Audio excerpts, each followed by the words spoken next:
ஸ்ரீகாந்தி அவர்கள் பொதுத்தளத்தில் மேடையில் பேச என்றைக்கு ஆரம்பித்தார். அவர் பேசுகிறது அவருடைய மனசாட்சியாக, அவருடைய கருத்தாக இதுவரையில் பேசியிருக்கிறாரா? எழுதி கொடுத்ததை படிச்சிருக்காரு.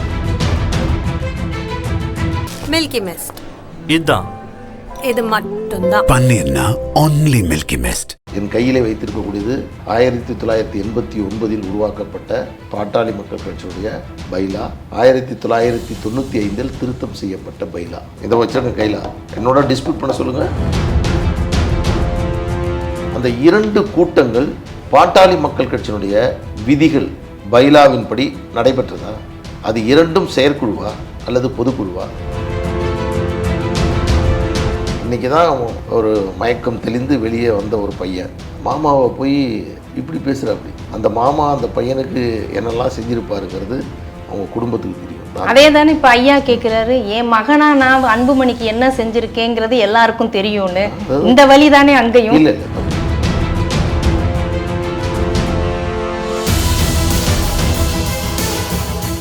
மின்னம்பலம் நேயர்களுக்கு வணக்கம்.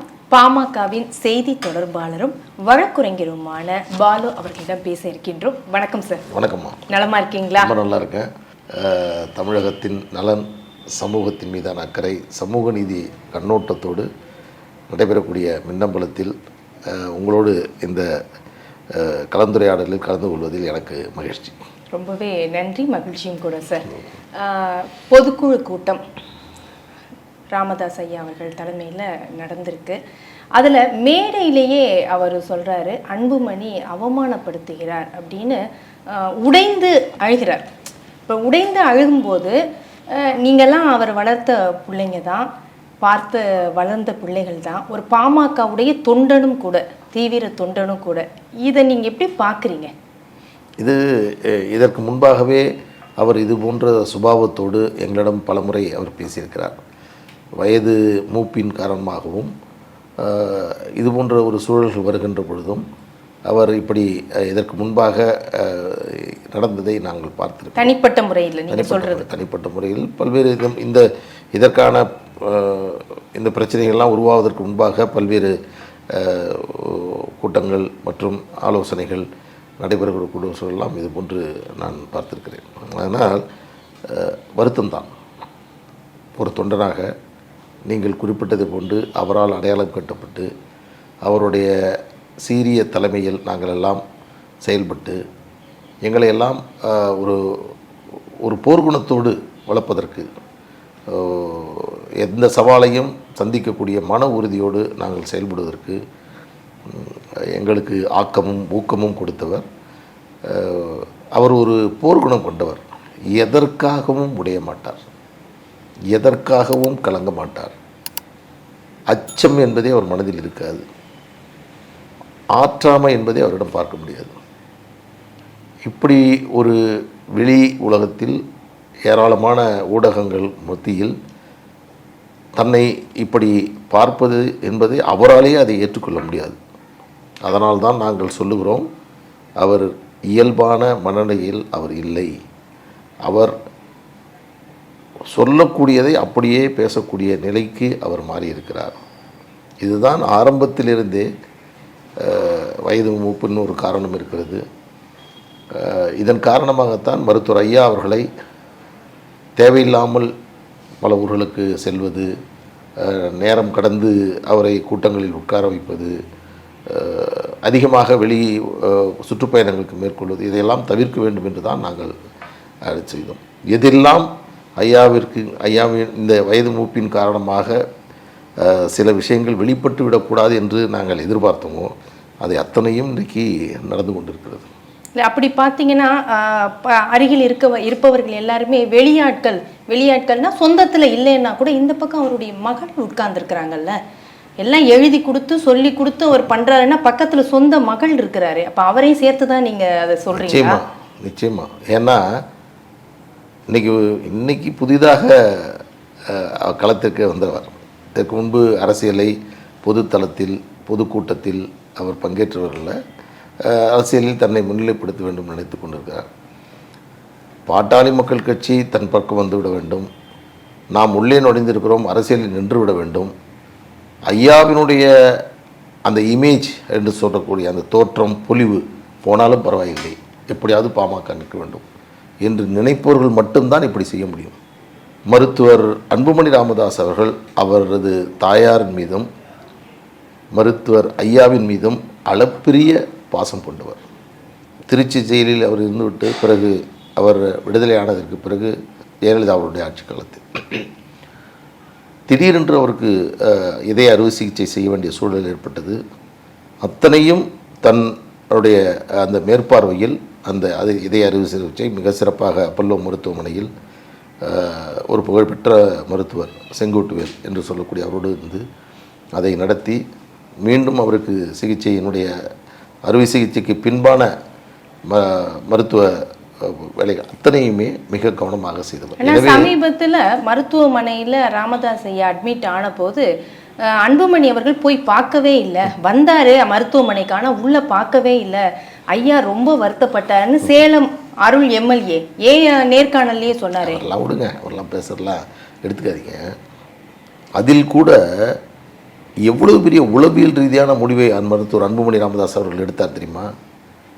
ஒருவேளை நான் அந்த இடத்துல மகனாக இருந்து இது போன்ற விமர்சனங்கள் என் மீது வந்தால் நான் போய் ஐயா பக்கத்தில் நின்று நிற்கிற மாதிரி ஒரு ஃபோட்டோவை எடுத்து உள்ளே இருந்த மாதிரி பண்ணி ஊடகங்களுக்கு கொடுத்து இல்லை நாங்கள் ரெண்டும் ஒன்றா இருக்கோம் என்பதைத்தான் காட்டுவோம். ஆனால் அன்புமணி ராமதாஸ் அவர்கள் பிற்பாடு என்னிடம் சொன்னார் என்னவென்றால், மிக கடுமையான விமர்சனங்களை என் மீது வைக்கிறார்.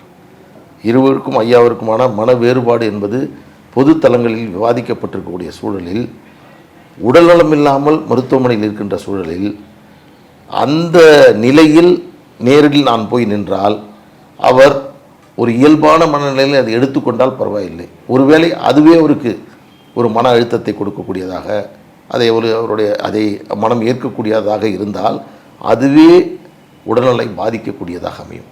எனவே தான் சிந்தித்து நான் அதை பார்த்து அதனால் இருவரும் பரஸ்பரமாக இருப்பதை போன்று காட்டுவதை விட தந்தை மீதான நலன் முக்கியம் என்பதால் சம்பந்தப்பட்ட மருத்துவர்கள் அங்கே கொடுக்கக்கூடிய மருத்துவ வசதிகள், அவருக்கு கொடுக்கக்கூடிய மருத்துவம் தொடர்பான விஷயங்களை கேட்டு அலசி ஆராய்ந்து விட்டு, இயல்பானது, ஒன்றும் சீரியஸான விஷயம் அல்ல, அது எல்லோருக்குமே அது பிறகு கூட எல்லாரும் சொன்னார்கள்.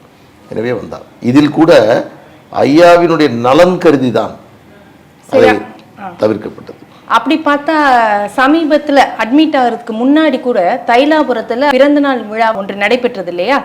அப்போ அன்புமணி அவர்கள் குடும்பத்தோட போயிருந்தாங்க. போய் கேக்கெல்லாம் வெட்டி அந்த போஸ் எல்லாம் கூட வெளியில வந்துச்சு. அப்ப அது எதன் அடிப்படையில மனசு கஷ்டப்படுவாருன்னா அப்ப அந்த விழாவுக்கு அவங்க போயிருக்கிறாங்க, ஒன்னா நின்னு போஸ் கொடுத்திருக்கிறாங்க. ஆனா இல்ல வந்த விமர்சனம் நம்ம வெளியில உள்ளத எல்லா விமர்சனத்தையும் எல்லா விதமா பார்க்க கூடாது. அது அவருடைய தந்தையுடைய திருமண நாள் மற்ற பிறந்த நாள் சம்பந்தப்பட்ட விஷயம்.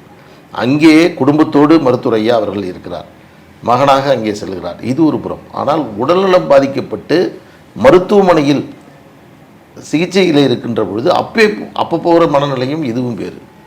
எனவே அது நீங்கள் நல்லா யோசிச்சு பாருங்கள். அது எந்த விதத்திலும் அது அவருக்கு இடையூறாக அமைந்து விடக்கூடாது என்பதில் தெளிவாக இருக்கிறார். இப்பொழுது கூட நீங்கள் இப்போ ஒரு விஷயம் பாருங்கள், மருத்துவர் ஐயா அவர்கள் அரசியல் தலைவராக அவர் மீது செய்திருக்க விமர்சனங்களை தாண்டி மகனாக அவர் செய்த விமர்சனங்கள் இருக்குல்ல, தமிழ்நாட்டில் இருக்கக்கூடிய எந்த மகனுக்கும் அப்படி ஒரு விமர்சனங்கள் தந்தையிடம் இருந்து வரக்கூடாது.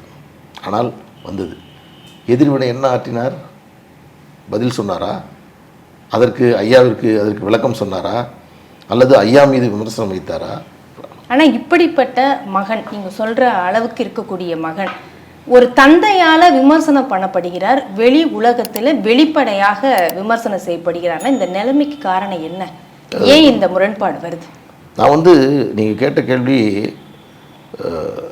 இந்த மொத்த பிரச்சனைக்குமே ஒரு முக்கியமான கேள்வியை நீங்கள் வைத்தீர்கள். ஏன் இந்த முரண்பாடு காரணம் என்று நாம் கூட ஆரம்ப கட்டத்தில் பார்க்கும்போது ஒரு இயல்பாக ஒரு சின்ன குடும்பத்தில் கூட சின்ன சின்ன பிரச்சனைகள் அல்லது ஏதோ ஒரு வார்த்தை, ஒரு செயல், திடீர்னு பேசும்போது தவறி வரக்கூடிய வார்த்தை, அதனால் ஒரு குடும்பத்தில் பல்வேறு விமர்சனங்கள். ஆனால் எனக்கு இப்பொழுது நடக்கக்கூடியது, மருத்துவர் ஐயா அவர்கள் பேசக்கூடிய செய்தி, ஸ்ரீகாந்தி அவர்கள் தன் தம்பி மீது வைக்கக்கூடிய விமர்சனம், அக்கா பையன் மாமா மீது வைக்கக்கூடிய விமர்சனங்கள் எல்லாவற்றையும் பார்க்கின்ற போது இது மிகப்பெரிய திட்டமாக இதற்கு முன்பு இருந்திருக்குமோ என்ற ஐயம் எனக்கு எழுகிறது. யாரோட திட்டம்? அதைத்தான் நாம் கண்டுபிடிக்கணும். ஏன் நான் சொல்கிறேன்னா, நீங்கள் நல்லா புரிஞ்சுங்க. ஐயாவினுடைய அவர் உட்கார்ந்துருக்க இடத்துக்கு பின்னாடி ஒரு 40-48 பேர் இருக்கக்கூடிய குடும்ப படங்கள் இருக்கும். இன்றைக்கி அன்புமணி ராமதாஸ் மீது இந்த விமர்சனம் வைக்கப்படுகிறது. வைக்கக்கூடியவர்கள் 3 பேர் 4 பேர் வைத்து கொண்டிருக்கிறார்கள். மீதம் இருக்கக்கூடியவர்கள் எல்லோருமே அமைதி காத்து கொண்டிருக்கிறார்கள். அதில் நான் இப்பொழுது இதை விரிவாக யார் யாரோடு இருக்கிறார்கள் என்பதை இப்பொழுது சொல்ல முடியாது, அது தேவையும் இல்லை. ஆனாலும் கூட இந்த பிரச்சனையில் இவ்வளவு ஆழமான விமர்சனங்களை சௌமியா அன்புமணி மீதும் மருத்துவர் அன்புமணி ராமதாஸ் அவர்கள் மீதும் வைக்கின்ற இந்த சூழலை பார்க்கின்ற பொழுது இது ஏதோ ஒரு திடீரென்று ஒரு சடன் ப்ரொவகேஷன் என்று சொல்வார்கள், ஒரு ஏற்பட்டதாக எனக்கு படவில்லை. அதை தாண்டி இது ஏதோ ஒரு பெரும் திட்டம். இதில் 2 விதமானது இருக்கிறது. குடும்பத்தில் இப்போ இருக்கக்கூடிய 2 பேர் 3 பேர், மற்ற எல்லோரும் அன்புமணி அவர்கள் தரப்பினுடைய நியாயத்தை அவருடைய இதை ஏற்றுக்கிறாங்க. நான் அதற்குள் செல்ல விரும்பவில்லை. ஜிகே மணியுடைய பங்கு, வெளியில் இருக்கக்கூடிய நபரினுடைய பங்கு, இப்படி ஒரு பெரும் சதி திட்டத்தின் அடிப்படையில் தான் மருத்துவர் அன்புமணி ராமதாஸ் அவர்கள் மீது மருத்துவர் ஐயா அவர்கள் நடவடிக்கை மேற்கொண்டிருக்கிறார் என்பதை எங்களால் இப்பொழுது புரிந்து கொள்ள முடிகிறது. சரி, நீங்கள் சொல்கிற பார்வையிலே பார்த்தோம் அப்படின்னா ஜிகே மணி அவர்கள், அருள் அவர்களையும் நீங்கள் சொல்லுவீங்க. அந்த பேரை மட்டும் தயவுசெய்து சொல்லாதீங்க, கேட்கவே முடியலையா? இல்லைன்னா சிச்சா அப்படி கிடையாது, வேண்டாம். சரி, இவங்கெல்லாம் சுற்றி இருந்து இந்த சதி திட்டம் போடுறாங்க அப்படின்னா ஒரு மகனாக இந்த சதி திட்டத்திலேருந்து ஒரு அப்பாவை காப்பாற்ற முடியாதா? அடுத்து கட்சியுடைய தலைவரை இதுலேருந்து காப்பாற்ற முடியாதா? நீங்கள் விலகிக்கிட்டு அவங்க மந்திரவாதி பூசாரி இப்படி பேரை சொல்லிட்டு விலகி நின்னா இது எப்படி ஒரு சரியானதா இருக்கும்? இவர் எப்படி அடுத்த இவர் ஒரு மகனாக இவரை நம்ப முடியும்? இவருடைய லீடர்ஷிப் குவாலிட்டி, நாளைக்கே ஒரு கட்சியுடைய தலைவராக வந்தால் இவர் எப்படி செயல்படுவார்? அன்புமணி நாளைக்கு மாநிலத்தில் ஒரு அமைச்சராகவோ முதல்வராகவோ வந்தால் எப்படி செயல்படுவார்னு வெளி உலகத்தில் கேள்வி வராதா? இது உங்க கேள்வியா இல்லது வெளி உலகத்தினுடைய எல்லாத்தையும் வர விமர்சனம் தான். ஏன் இவ்வளவு தள்ளி நின்னுக்கிறாங்க? இவர் பூசாரி கூட இருக்கிறவங்க திமுகவுடைய கைகூலி, இதையே சொல்லிட்டு நீங்க இந்த பக்கம் நின்று நாளைக்கு ஏதாவது ஆபத்து வந்தா இவர் மகனும் கூடவே கட்சியுடைய தலைவரும் கூட எல்லாமே இது நாள்தோறும் நடக்கக்கூடிய நிகழ்வுகள் சான்று. நான் எந்த பதிலும் சொல்ல விரும்பல. இதற்கு முன்பாக எல்லா விஷயங்களும் முயற்சிகளும் இயல்பாக நடக்க வேண்டும் என்று மேற்கொள்ளப்பட்டது. அதை கடந்து இன்னைக்கு நிற்கிறோம். ஏன்னா இதுக்கே ஒரு செக் வைக்கிற மாதிரி இருந்ததா ஸ்ரீகாந்தி அவர்களுடைய அந்த பேச்சு, ஒருமையில் பேசுகிறதா இருக்கட்டும், நீங்கள் உங்களுக்கெல்லாம் தகுதி இருக்கான்னு கேட்டதா இருக்கட்டும், அதெல்லாம் நீங்கள் அதை உச்சபட்சமாக அதை பார்க்குறீங்களா? இதுக்கெல்லாம் இனிமே சேர்றதுக்கோ பண்ணுறதுக்கோ முடியாதுங்கிற நிலைமையை உருவாக்குறாங்கன்னு நீங்கள் தொடர்ச்சியாக நடந்த ஈவெண்ட்ஸை அப்படியே ரீகலெக்ட் பண்ணிங்கன்னா உங்களுக்கே இது புரிய வரும். துவக்கத்தில் என்னுடைய பெயரை பயன்படுத்தக்கூடாதுங்கிறாரு, ஒட்டுக்கேட்பு கருவி வச்சாங்க அப்படின்னு சொல்கிறாரு, டெல்லியில் சென்று சிபிஐ விசாரிக்க வேண்டும் என்று ஒரு புகாரை கொடுக்குறாங்க. நல்லா யோசிச்சு பாருங்கள். அதற்கு பிறகு ஸ்ரீகாந்தி அவர்கள் மிக கடுமையான வார்த்தைகளை பேசுகிறாங்க.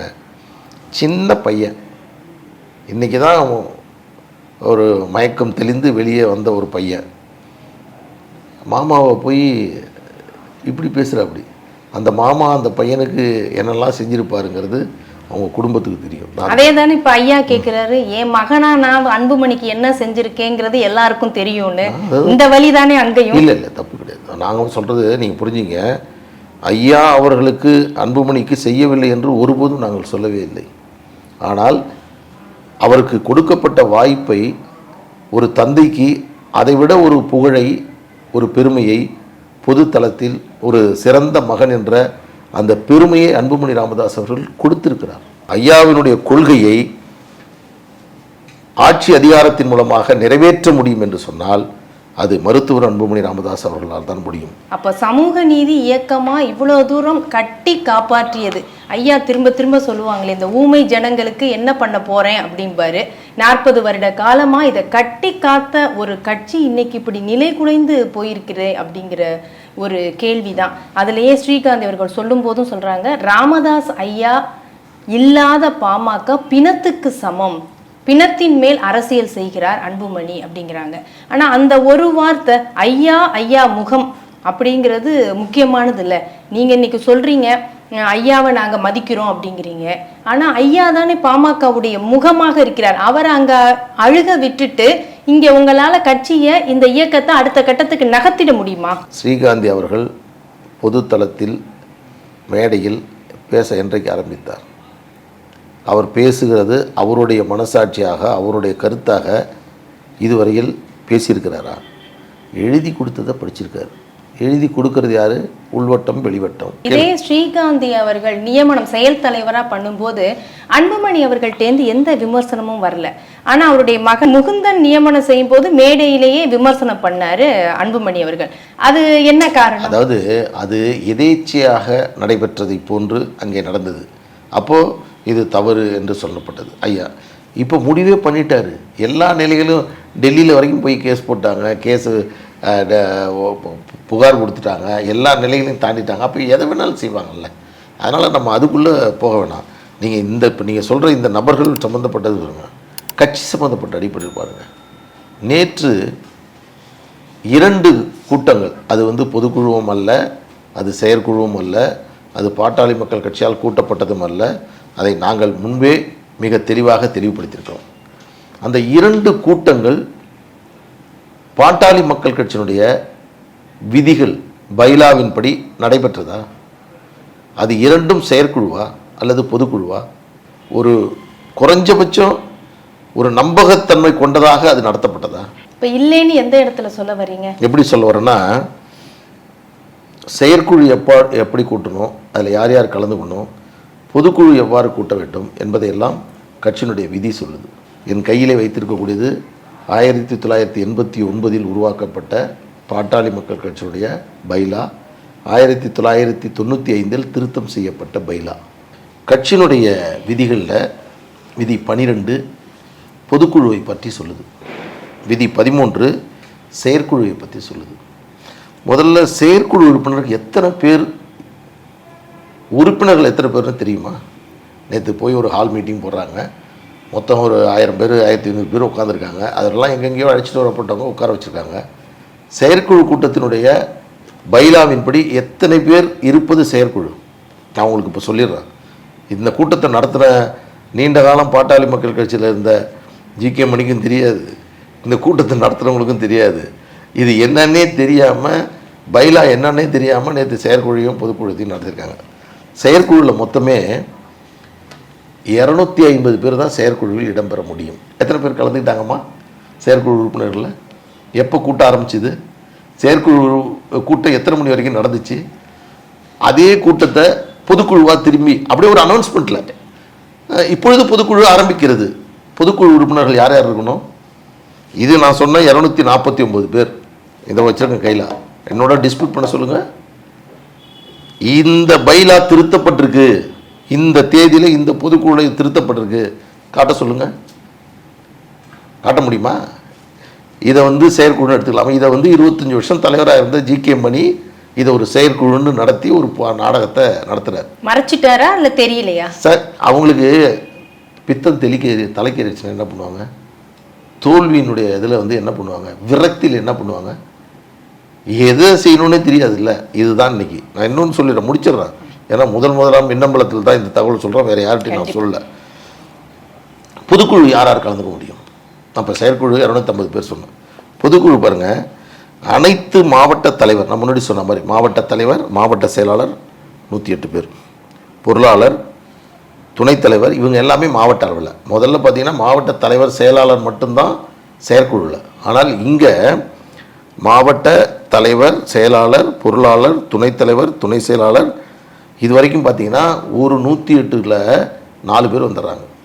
தலைவர், செயலாளர், பொருளாளர், துணைத் தலைவர், துணை 4 பேர் இன்ட்டு 108 எத்தனை பேர் நீங்கள் கணக்கு போட்டுங்க. அடுத்து அனைத்து ஒன்றிய, நகர, நகரிய, மாநகர மாவட்டத்தின் பகுதி செயலாளர்கள் மற்றும் மொழி, இனம், மதவாரி சிறுபான்மையினர், ஆதித்தமிழர், SC ST பழங்குடியினர், SC ST ஆதித்தமிழர் SC, பழங்குடியினர் எஸ்டி ஆகியோர் பகரளியும் அதாவது பிரதிநிதித்துவம் கிட்டாதவருக்கும் பிரிவுக்கு ஒருவர் மேனி மாநில தலைவரால் பரிந்துரை செய்யப்பட்டு பொதுச் செயலாளர் அமர்த்தும் நியமனம் செய்யப்பட்டவர்கள் முதலானவர்கள் அமர்த்த உறுப்பினர்கள் எண்ணிக்கை 10க்கு மேல் போகக்கூடாது. அப்போது இதுதான் அந்த கூட்டம் நடத்தினாங்கல்ல, அதுவும் நான் சொல்லக்கூடிய அவர் ஒன்றிய தலைவராக இருக்கணும், ஒன்றிய செயலாளராக இருக்கணும், அப்புறம் மாவட்ட தலைவராக இருக்கணும், மாவட்ட பொருளாளராக இருக்கணும், துணைத் தலைவராக இருக்கணும், துணை செயலாளராக இருக்கணும். அதற்கு பிறகு இதெல்லாம் சேர்த்திங்கன்னா இன்றைக்கி ஒரு ஒரு 2500 சிறப்பு அழைப்பாளர்களும் சேர்த்து ஒரு 2500 3000 பேர் பண்ணுவோம். இது ஒரு முறையாக ஒரு செயற்குழுவாக பொதுக்குழுவாக நடத்தப்பட்டதே அல்ல. இதை தாண்டி நேற்று நடந்த பொதுக்குழு செயற்குழு சம்பந்தமாக நான் இன்னும் தகவல்களை சொல்ல ஆரம்பித்தால் அவருடைய வழக்கு நீதிமன்றத்துக்கு போகாமலேயே தோற்று போயிடும். நீங்க பொதுக்குழு செயற்குழு நடத்திட்டீங்கல்ல சார்? நாங்கள் அதுல இந்த பைலா படி தான் நீங்க நடத்திருக்கீங்க. இதுல இது ஒரு இது இருக்குதா சார்? அதுல ஒரு சந்தேகத்துக்கு கேட்கிறேன். நிறுவனர் பாமக நிறுவனர் மருத்துவர் ராமதாஸ் அவர்களின் ஆலோசனைப்படி பொதுக்குழு நடத்தப்படும், இது இந்த லைன் இருக்கா பைலால? படிக்கிறேன். நீங்க என்ன கேள்வி கேட்டாலும் நான் பதில் சொல்ல இல்ல தெரிஞ்சுக்கிறதுக்காக கேட்கிறேன். அது இருக்கா அந்த லைன்? நிறுவனர் பாருங்க, நிறுவனரை பற்றி அவருடைய செயல்பாடுகள் பற்றி இந்த மொத்த பைலாவிலையும் ஒரே ஒரு விதி தான் சொல்லுது, விதி 13. அதில் கட்சியின் மாநில பொதுக்குழு, செயற்குழு, அரசியல் தலைமை குழு ஆகியவற்றின் கூட்டங்களுக்கு நிறுவனர் அழைக்கப்பட்டு அவரது வழிகாட்டுதலின் அடிப்படையில் கூட்டங்கள் நடத்தப்பட வேண்டும். சிம்பிளா இதில் ஒரே நிபந்தனை என்னவென்றால், நிறுவனர் அழைக்கப்பட்டு நாங்கள் மகாபலிபுரத்தில் நடந்த கூட்டத்துக்கு மின்னஞ்சல் மூலமாக, தபால் மூலமாக, நேரடியாக, எஸ்எம்எஸ் வாட்ஸ்அப் மூலமாக அவருக்கு தகவல் தெரிவிக்கப்படுகிறது. அவர் தகவலை பெற்றுக்கொள்கிறார். அதற்கான அக்னாலஜிமெண்ட் கார்டு வரைக்கும் எங்களுக்கு வந்துடுது. அவர் வருவார், அவர் வர வேண்டும், அவரை அமர்த்த வேண்டும் என்று அவருக்காக இருக்கை ஒன்றை நாங்கள் போட்டிருக்கிறோம். இந்த நிமிடம் வரை விதி 13 பின்பற்றாமல், எனக்கு முறையாக தகவல் சொல்லாமல் அந்த பொதுக்குழு கூட்டப்பட்டது என்ற நிலைப்பாட்டை அவர்கள் மேற்கொள்ளவே இல்லை. சரி, இப்போ பதிவு செய்யப்பட்ட கட்சி தான் பாமக. அப்படி இருக்கும்போது இதில் தேர்தல் ஆணையம் அடுத்து உள்ள வந்து சில விதிமுறைகள் வகுக்கிறதுக்கு வாய்ப்பு இல்லை இல்லையா? அப்போ அந்த மாம்பழம் சின்னம், இது உங்களுடைய காப்பாற்றி வைத்த அந்த சின்னம், அதனுடைய நிலைமை ஒரு பிரச்சனையும் வரப்போறதில்லை. ஏன்னா மாம்பழம் சின்னம் பீகார் தேர்தல் நடைபெற்ற அந்த காலகட்டத்தில் பீகார், தமிழ்நாடு, புதுச்சேரி இந்த 3 மாநிலத்திற்கும் எங்களுக்கு மாம்பழம் சின்னத்தை தாருங்கள் என்று நாங்கள் கேட்டுட்டோம். ஒரு பதிவு செய்யப்பட்டு அங்கீகரிக்கப்படாத அரசியல் கட்சி ஒவ்வொரு பொது தேர்தலிலும் கட்டாயமாக போட்டியிட்டு குறைந்தது 1% வாக்குகளை பெற்றால் அவர்கள் அதற்கு முன்பாக பயன்படுத்திய அந்த சின்னத்தை தொடர்ந்து பயன்படுத்தி கொள்ளலாம், தடையே இல்லை. இப்படி தான் போன முறையும் நாம் வாங்கியிருக்கிறோம். எனவே சின்னம் என்பது எங்களுக்கு பிரச்சனை அல்ல. சரி சார், அப்போது தேர்தல் நெருங்கி விட்டது, கூட்டணி யாருடன் பேசுவது பாமகவில், இந்த ஒரு பிரச்சனை எழும் இல்லையா? இப்போ இதற்கு என்ன முடிவு சார்? இது ஒன்றும் பிரச்சனை இல்லை. ஏன்னா இந்த தேர்தலை பொறுத்தவரையில் இந்த பிரச்சனை ஏப்ரல் 30ஆம் தேதி ஆரம்பிச்சது பாருங்கள். அதிலிருந்து தான் மருத்துவர் அன்புமணி ராமதாஸ் அவர்கள் மிக தீவிரமான அரசியல் செய்யக்கூடிய நல்ல வாய்ப்பை பெற்றார். 2022ஆம் ஆண்டு மருத்துவர் அன்புமணி ராமதாஸ் அவர்கள் தலைவராக தேர்ந்தெடுக்கப்பட்டதற்கு பிறகு அவர் சுதந்திரமாக செயல்படக்கூடிய வாய்ப்பே கட்சி கொடுக்கவில்லை. ஆனால் 24 கூட்டணி வந்து அன்புமணி அவர்கள் தான் முடிவு பண்ணாரு. நான் வந்து பார்த்தா பாரத் மாதா கி ஜே அப்படின்னு ஒரு ஒலி கேட்குது, குரல் கேட்குது அப்படிங்கிறது தானே ஐயா சொல்லியிருந்தாரு. அதுக்கு அது நீங்கள் சொல்கிறது கரெக்டு. அது ஒரு நல்ல கூட்டணி என்பது உருவாகி இருக்க வேண்டும். ஆனால் அந்த நேரத்தில் வந்து அதிமுகவும் இணைந்து அந்த தேர்தலை நடத்தியிருந்தால் மிகப்பெரிய ஒரு வெற்றியை, திமுகவுக்கு மிகப்பெரிய நெருக்கடியை அந்த காலகட்டத்தில் கொடுத்திருக்க முடியும். அதில் அனைத்து இந்திய அண்ணா திராவிட முன்னேற்ற கழகம் பாஜகவுடன் இருக்கக்கூடாது என்ற ஒரு முடிவை எடுத்தார்கள். எனவே அது நடந்துருச்சு. அது நீங்க சொல்ற மாதிரி ராமதாஸ் ஐயா அவர்கள் தான் முடிவெடுக்கிறாங்க எல்லாம், இவருக்கு அதிகாரமே கொடுக்கல அன்புமணி அவர்களுக்கு அப்படின்னா கூட்டணியை பற்றிய முடிவையே அன்புமணி அவர்கள் தானே எடுத்திருக்கிறாரு. அதற்கு பிறகுதான் ஐயாவுக்கு தெரியும்னு அவர் சொல்றாரு. கிடையாது, நான் சொல்றேன். அன்னைக்கு அவர் சொன்னார், இப்ப சொல்றாரு, அன்னைக்கு சொல்லல. நிறைவாக நீங்கள் திமுக ஆட்சியை வீழ்த்த வேண்டும் என்று நினைக்கிறீர்கள் அன்புமணி தரப்பில். அதே மாதிரி ஐயாவை சுற்றி உள்ளவர்கள் திமுகவுடைய கைக்கூலி அப்படிங்கிற விமர்சனங்களையும் வைக்கிறீங்க. இந்த பக்கம் ஸ்ரீகாந்தி அவர்கள் RSS உடைய கொத்தடிமை அப்படின்னு அன்புமணி அவர்களை பார்த்து சொல்றார். இந்த மாதிரி 2 மோதல்களுக்கு நடுவில் என்ன லாபம் பாமகவுக்கு கிடைக்கும்? ஐடியாலஜியே இல்லையே. நாளைக்கு மக்களை நீங்க சந்திக்கும் போது என்ன சொல்லி எப்படி சந்திப்பீங்க? இந்த ஓட்டுக்கள் எல்லாம் எப்படி ஒருங்கிணைக்கப்படும்? ஜிகே மணி ப்ளே பண்ணுறாருங்கிறது எல்லாருக்கும் தெரியுது. நான் விமர்சனம் எல்லாரும் பார்க்குறாங்க. அவரை நீக்கும் போது எல்லோருமே அதை கொண்டாடினார்கள், பாட்டாளி மக்கள் கட்சியோட தொண்டர்கள். இவ்வளவு பெரிய பிரச்சனைகள் நடக்குதுல்ல. இதில் திமுக மிக சாதுரியமாக நேரடியாக களத்தில் வராமல் எந்த விதத்திலும் ஒரு காவல்துறை மூலமாகவோ அல்லது எந்த விதத்திலும் நேரடியாக களத்திலே வராமல் இவை அனைத்தையும் திமுக ஜிகே மணி அவர்கள் மூலமாக இயக்கி கொண்டிருக்கிறது. இதுதான் இன்றைக்குள்ள பிரச்சனை. எனவே இதனால் நாங்கள் சொல்லுகிறோம், திமுக என்பது வீழ்த்தப்பட வேண்டும். ஏன்னா மக்கள் விரோத அரசு. இன்றைக்கி நேற்று திருத்தணியில் நடந்த சம்பவம் நீங்கள் பார்த்துருப்பீங்க. சட்டம் ஒழுங்கு என்பது சீர்கெட்டு போயிருக்கிறது. மது இன்றைக்கி எல்லா நிலைகளிலும், அதே போன்று போதைப் பொருட்கள் தமிழ்நாட்டில் கிடைக்காத இடங்களே இல்லை என்ற நிலை உருவாகி இருக்கிறது. அரசு ஊழியர்கள் வஞ்சிக்கப்பட்டிருக்கிறார்கள். கிராமப்புறத்தில் இருப்பவர்களுக்கு தேவையான அடிப்படை வசதிகளை இந்த அரசு நிறைவேற்றி தரவில்லை. வேலைவாய்ப்பு புதிதாக உருவாக்கப்படவில்லை. அரசு ஊழியர்கள் பணி நிரந்தரம் செய்யப்படவில்லை. பழைய ஓய்வூதிய திட்டம் கொடுக்கப்படவில்லை. 2 மாதத்திற்கு ஒரு முறை மின்கட்டணம் என்பதை 1 மாதமாக மாற்றுவோம் என்று சொன்னார்கள். அது நிறைவேற்றி தரப்படவில்லை. இப்படி அவர்கள் கொடுத்த வாக்குறுதிகள் அத்தனையும் நிறைவேற்றப்படவில்லை. எனவே இது வெகுஜன மக்களுடைய விரோத அரசாக திமுக மாறி இருக்கிறது. எளிதாக எங்களால் இதை வீழ்த்த முடியும். நிச்சயமாக நாங்கள் வெற்றி பெறுவோம். வாழ்த்துக்கள் சார். பொறுத்திருந்து பார்க்கலாம் அடுத்த கட்ட நகர்வுகளை. நன்றி உங்களுடைய தகவல்களுக்கு. மிக்க நன்றி, மகிழ்ச்சிங்க. இதுவரை பாமகவின் செய்தி தொடர்பாளரும் வழக்குரைஞருமான கே. பாலு அவர்களிடம் பேசினோம். நன்றி, வணக்கம். மில்கி மிஸ்ட் இதான் இது மட்டும்தான். பன்னீர்னா only மில்கி மிஸ்ட். மின்னம்பலம்.com தமிழின் முதல் மொபைல் பத்திரிகை.